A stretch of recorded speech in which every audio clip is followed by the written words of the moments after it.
अखंडमंडलाकारं व्याप्तं येन चराचरं तत्पदं दर्शितं येन तस्मै श्रीगुरुवे नमः। अज्ञानान्धस्य लोकस्य ज्ञानाञ्जनशलाकया चक्षुरुन्मीलितं येन तस्मै श्रीगुरुवे नमः। अध्यात्म विश्व विज्ञान यूट्यूब चैनल पर उपस्थित सभी प्रिय मित्रों का हार्दिक स्वागत समादर करते हैं। मित्रों, शंका समाधान के इस सत्र में दो प्रश्न हैं और दोनों मौलिक और प्रासंगिक है। पहला प्रश्न है कि विद्या का अर्जन हम किस लिए करते हैं, और दूसरा प्रश्न है कि मंदिरों में प्रतिमाएं स्थापित करने के पीछे हमारे पूर्वजों का क्या उद्देश्य था। तो ये दोनों प्रश्न महत्वपूर्ण हैं और प्रासंगिक भी है। तो आइए इसका कुछ मनन करें और कुछ बोध प्राप्त करने का प्रयास करें। पहला प्रश्न है कि विद्या किस लिए प्राप्त की जाती है। तो विद्या प्राप्त करने के बहुत सारे उद्देश्य हो सकते हैं, क्योंकि विद्याएं भी बहुत प्रकार की होती है। कुछ विद्या होती है जो हमें उपार्जन के कार्य में काम आती है, जैसे रोजी है, रोजगार है, व्यवसाय है, कोई जिसे कहते हैं उत्पादकता बढ़ाना है, खेती है, किसानी है, इस प्रकार की जो उपार्जन के काम में आती है, तो वो तो यानी उसको तो अर्जन करना ही है। फिर दूसरी विद्या रहती है, वो इसलिए रहती है कि लोगों के सामने उसका प्रेजेंटेशन किया जाए, प्रस्तुतिकरण किया जाए। तो वो प्रस्तुतिकरण में क्या है कि जैसे कोई नेता बनना है या नेता बन गया है, तो वो स्टेज पे खड़ा होगा, हजारों लोगों से संपर्क करेगा, पत्रकार परिषद आयोजित करेगा, तो पत्रकारों को अपनी योजनाएं और अपने किए हुए कार्य का परिचय देगा। इस प्रकार फिर तीसरी एक विद्या आती है, जो विद्या अध्यात्म विद्या विद्यानाम जिसे कहा गया है। भगवान श्री कृष्ण जी कहते हैं, अर्जुन सभी विद्याएं मुझसे ही उत्पन्न हुई है, मुझ में ही है, और अंत में इन सबका लय मुझ में ही होता है। लेकिन अध्यात्म विद्या विद्याओं में श्रेष्ठ विद्या है। और ऐसा वो क्यों कहते होंगे? इसलिए कहते हैं कि अध्यात्म विद्या को प्राप्त करने के बाद कुछ भी जानना शेष नहीं रहता। ये विश्व हमारे सामने एक खुली किताब की तरह हो जाता है, जिसका एक एक पृष्ठ हमारे आगे उजागर हो जाता है।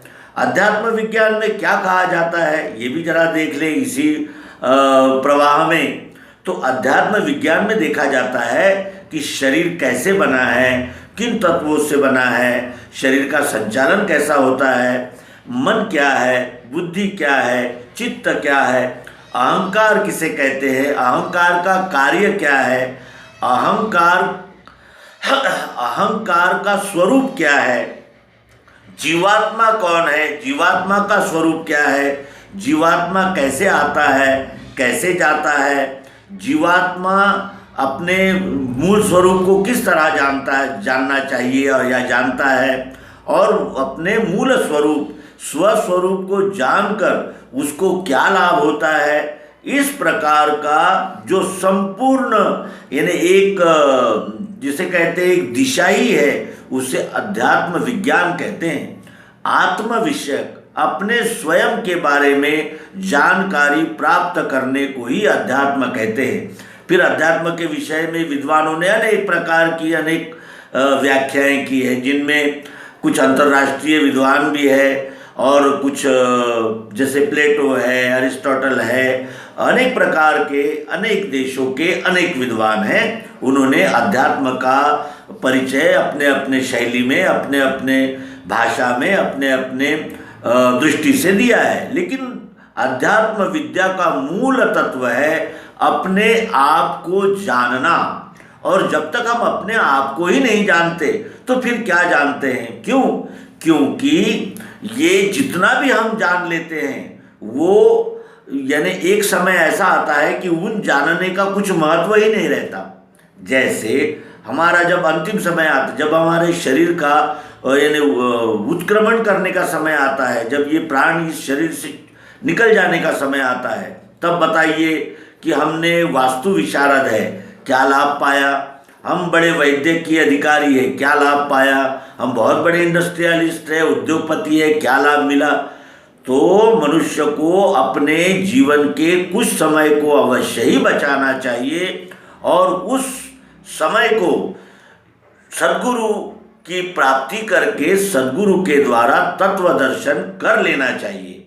और तत्व दर्शन अगर हो गया तो फिर आपको अपयश, असमाधान, असफलता और दुख, उद्वेग ये होने का संभव ही नहीं रहता, क्योंकि असफलता भी सफलता की सीढ़ी है और सफलता भी इसलिए है कि उस सफलता में हम सभी को समाविष्ट करें और सभी यानी यच्चावत चराचर की सेवा में उस हमारी विद्या का उपयोग हो। अब कुछ लोग विद्या को तो प्राप्त करते हैं लेकिन उसका यानी एक अहंकार धारण करते हैं। उन्हें ऐसा लगता है कि हमसे बड़ा विद्वान तो कोई है ही नहीं और हम तो बड़े महान हैं और हम तो बहुत बड़े हैं। लेकिन जब हम इस विश्व की ओर आंखें खोलकर देखते हैं तो हमें ऐसा नजर आता है कि यहाँ तो एक से बढ़कर एक है और एक से बढ़कर एक रहते हुए भी उसकी भी कोई सीमा नहीं है। मेरे विभूतिन का कोई अंत नहीं है परंत। भगवान श्री कृष्ण जी कहते हैं, अरे विभूतियां कब तक बताऊंगा तुझे, इतना ही ध्यान में लेना कि सब मुझ में ही है और मैं सब में ही हूँ। इतना ही ध्यान में लेना कि मैं ही हूँ, सब विश्व ही है। कितनी विभूतियां बताएंगे अर्जुन, ये श्री कृष्ण जी का वक्तव्य है, हमारा नहीं। और हम भी जब जांच करने निकलते हैं तो एक एक क्षेत्र में हजारों और एक से बढ़कर एक विभूतियों के दर्शन होते हैं। और जैसे जैसे विभूतियों के दर्शन होते हैं हमारा जो ये क्षुद्र अहंकार का गुब्बारा है ना, ये भी धीरे धीरे धीरे धीरे ऐसा आकुंचित होता जाता है और हमारे ध्यान में आता कि अरे ये इतना सा ज्ञान पाकर हमारा अहंकार इतना फूल गया था, हम तो अपने आप को कुछ और ही समझ रहे थे। वाह, ये तो बड़ी बेढंगी बात हो गई, क्योंकि अहंकार मनुष्य को सीमित कर देता है और अपने आप में ही वो गुम कर देता है, यानी उसे बांध देता है। धर्म संप्रदाय जिसे हम पंथ, ये विचारधाराएं कहते हैं, वो क्या करते हैं? उसमें भी क्या ज्ञान नहीं है? उसमें भी ज्ञान है, क्योंकि जो भी पंथ संप्रदाय का संस्थापक आता है वो अपनी एक खास थ्योरी लाता है, उसका भी एक खास विशेष चिंतन मनन होता है। जिस चश्मे से वो दुनिया की ओर देखता है वही वो प्रदर्शित करता है, वही अपने शिष्यों को, अपने अनुयायियों को बताता है। और उसका भी उद्देश्य यही होता है कि मैं जितना बता रहा हूँ उतना मैं जान पाया हूँ, इसके आगे भी आपको मनाही नहीं है। आपको जानने के लिए तो ये सारा विश्व पड़ा है, ये विश्व में जहाँ तक जानना चाहो आप जान सकते हो। यही उनके कहने का मंतव्य और उद्देश्य रहता है। लेकिन हम सांप्रदायिक लोग अपने संप्रदाय की यानी प्रतिष्ठापना करना चाहते हैं और कुछ संप्रदाय इतने कट्टर और इतने जिसे कहा जाएगा कि कुपमंडुक हो जाते हैं कि वो चाहते हैं कि हमारे संप्रदाय का झंडा पूरे विश्व में फहरे। और इस प्रकार का अभिमान लेकर, अहंकार लेकर अगर हम जाते हैं तो हमें विद्या तो प्राप्त हो ही नहीं सकती, क्योंकि विद्या प्राप्त, जैसे कोई अगर ये कहे कि मैं हाथ ऐसे नहीं फैलाऊंगा और मुझे कुछ मिल जाए तो कभी नहीं मिल सकता। इसीलिए भगवान श्री मायानंद चैतन्य जी भी सर्वांग योग के पहले अध्याय में क्या कहते हैं कि मैंने श्रुति स्मृति शास्त्र पुराण आदि सब है पढ़े, यथा विधान उनके कर्मों को लखा तो भी चंचलता मेरे मन की मिटती नहीं। क्यों? क्योंकि अभी मैं राह में हूँ। अध्यात्म को जानने के लिए मैंने अनेक प्रकार के ग्रंथ, अनेक प्रकार की उपासना पद्धतियों का अवलंब करके देखा, यानी मैं रास्ते में हूँ, मैं सफ़र में हूँ, राह में हूँ, मुझे मंजिल नहीं मिली। और मंजिल कब मिलती है? जब हम उस विद्या में सात्विक श्रद्धा लेकर चलते हैं। इसे लेना श्रद्धा से सात्विकी ही है। अध्यात्म विद्या श्रद्धा से सात्विकी ही से ही क्यों ली जाती है? क्या राजसी श्रद्धा से नहीं ली जा सकती? तामसी श्रद्धा उसमें उपयोग में नहीं आ सकती? नहीं आ सकती, क्योंकि तामसी और राजसी जो श्रद्धाएं हैं उनका स्वरूप अलग है। तामसी श्रद्धा अहंकार, मद और अभिमान में ही गुम रहती है। वो अपने आप को ही विशेष मानती है, या फिर उसकी जहाँ श्रद्धा होती है उन्हीं श्रद्धाओं में वो बन जाता है। राजसी श्रद्धा केवल लाभ और लोभ के लिए होती है। लाभ होता है तो लोभ रहता है, लाभ नहीं होता तो फिर वो द्वेष, मत्सर ये सब लग जाते हैं। लेकिन सात्विक श्रद्धा में ये विशेषता होती है कि वो श्रद्धा तो है, लेकिन आंखों वाली श्रद्धा है। वहाँ आंखें हैं देखने के लिए, जानने के लिए, विवेक का वहाँ जागृति है, विवेक की जागृति। और श्रद्धा से सात्विकी है। सात्विकी है का क्या है? जावे सतोगुणी ऊंचा, सतोगुणी ऊंचा जाता है। अर्जुन, श्री कृष्ण जी कहते हैं क्यों ऊंचा जाता है वो? क्योंकि रजोगुणी की तरह वो फंसा नहीं रहता कामनाओं में, और तमोगुणी की तरह निकृष्ट और मद, अहंकार और अज्ञान और जिसे कहते हैं कि पाशवी वृत्तियों में लगा नहीं रहता। इसीलिए सतोगुणी ऊंचा जाता है। सात्विक से कल्याण, तो ये इसीलिए मार्गदर्शन करते हैं भगवान श्री कृष्ण जी कि सात्विक श्रद्धा, सात्विक विचार और सात्विक दृष्टि जब तक नहीं होगी तब तक आप अध्यात्म विज्ञान को ग्रहण नहीं कर सकते। और अध्यात्म विज्ञान को तो सभी ग्रहण करते हैं, राजसी, तामसी, सात्विक सभी करते हैं, लेकिन उनको पूरा लाभ नहीं मिल पाता। इसीलिए भगवान श्री मायानंद जी चैतन्य भी अपनी दिव्य दृष्टि नामक ग्रंथ में कहते हैं कि प्रकाश तो सभी को मिलता है। तीनों गुणों के व्यक्तियों को अध्यात्म विज्ञान का सर्वांग योग का प्रकाश मिलता ही है।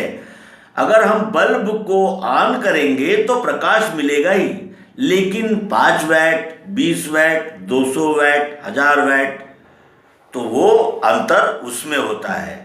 तो कहने का आशय, इतना विश्लेषण करने का कारण यही है कि हम अपनी विद्या को प्राप्त करने के अपने बुद्धि के द्वार सदैव खुले रखें, और वो द्वार तब तक ही खुले रह सकते हैं जब तक हम अपने आप को महान न मानें।